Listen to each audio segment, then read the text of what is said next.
बिस्मिल्लाहिर्रहमानिर्रहीम। अस्सलामु अलैकुम बच्चों। यहाँ पे ना पहली वीडियो में मैंने आपको 1 से लेके 4 तक यानी 6.1 से 6.4 तक शॉर्ट क्वेश्चन भेजे थे।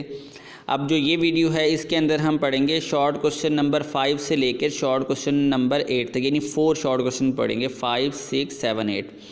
इसमें जो फर्स्ट है यानी 5th शॉर्ट क्वेश्चन, उसमें उसने ये कहा है, ये देखें आपके सामने, उसने कहा state Bernoulli equation, Bernoulli relation to liquid in motion and describe some of its application। कुछ एप्लीकेशन इसकी बतानी है और साथ ना बर्नौली रिलेशन हमने डिस्कस करना है।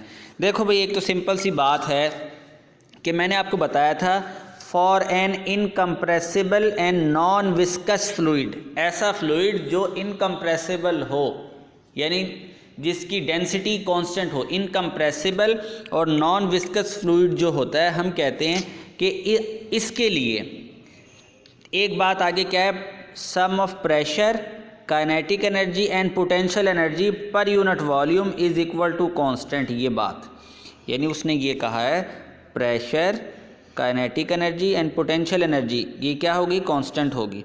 तो अब आपने क्या याद रखना है कि पर यूनिट वॉल्यूम लिखा हुआ है, इसका मतलब ये होता है कि अगर हम यहाँ पर बात करें काइनेटिक एनर्जी की तो होती है 1/2 mv²। ये आपने बात पढ़ी होगी। अगर पर यूनिट वॉल्यूम कर दें, ये वॉल्यूम है, तो ये जो वॉल्यूम होता है मैस पर यूनिट वॉल्यूम, उसको बोलते हैं रो डेंसिटी। तो फिर काइनेटिक एनर्जी का फार्मूला क्या बनेगा, 1/2 ρv² बन जाएगा, ऐसे बन जाएगा। तो यही उसने लिखा हुआ है। इसी तरह पोटेंशियल एनर्जी का mgh होता है। तो m के नीचे पर यूनिट वॉल्यूम अगर हम डिवाइड करें तो ये आपके पास रो बन जाएगा। तो फिर इसका फार्मूला क्या बनेगा, ρgh बन जाएगा। तो इसी तरह ये potential energy per unit volume है। तो इसने लिखा हुआ है sum of pressure, kinetic energy and potential energy is constant. Application इसकी क्या है, टॉरिसल्स थ्योरम है, वेंचुरी रिलेशन है और ब्लड फ्लो है। ये सारी बातें मैं आपको पहले ही लॉन्ग क्वेश्चन में पढ़ा चुका हूँ। इसके बाद इसने कहा है a person is standing near a fast moving train. ये क्वेश्चन आप देख रहे हैं। उसने कहा a person is standing near a fast moving train, is there any danger that he will fall toward it. क्या इधर कोई ख़तरा होगा कि ये बंदा ट्रेन की तरफ गिर जाए? ओबियसली होगा। आप खुद देखें, हम कहेंगे ही will fall toward the train, पहली बात तो ये लिखी। साथ हमने ये बताना है कि भाई अगर as the relative speed of air is high, जाहिर है जब ट्रेन गुजरेगी तो उस साइड से स्पीड क्या होगी, हाई होगी, देन प्रेशर क्या होगा, लो होगा। तो इसका मतलब दूसरी साइड पे प्रेशर बढ़ गया ना।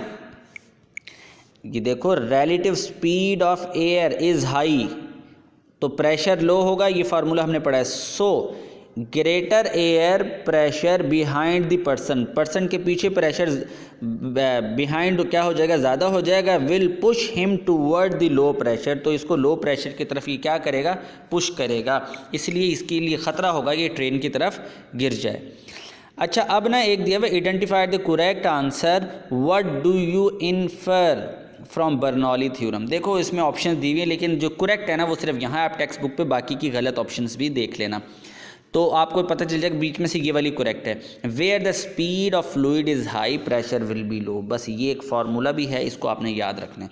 Where the speed of fluid is high pressure will be low. Question number 8 जो है, 2 robots moving parallel to the same in the same direction are pull toward each other, explain. जो दो कश्तियाँ अगर साथ साथ चल रही हों तो हम वो कहते हैं कि एक दूसरे के साथ यूँ ऐसे पुल करती हैं एक दूसरे की तरफ, पुल टूवर्ड ईच अदर। क्या वजह होती है इसकी?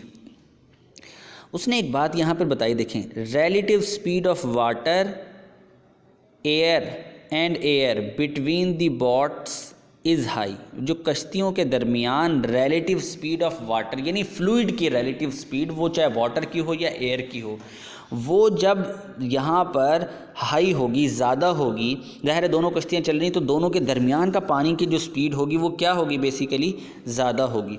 तो हम ये कहेंगे द प्रेशर विल बी लो, तो इन दोनों के आपस में दरमियान में प्रेशर क्या होगा, लो होगा।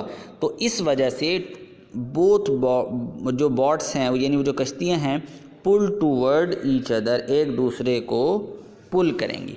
समझ गए भाई बात। ये थे क्वेश्चन नंबर 6.8। तो नेक्स्ट वीडियो में हम 9, 10, 11, 12 पढ़ेंगे। अल्लाह हाफिज़।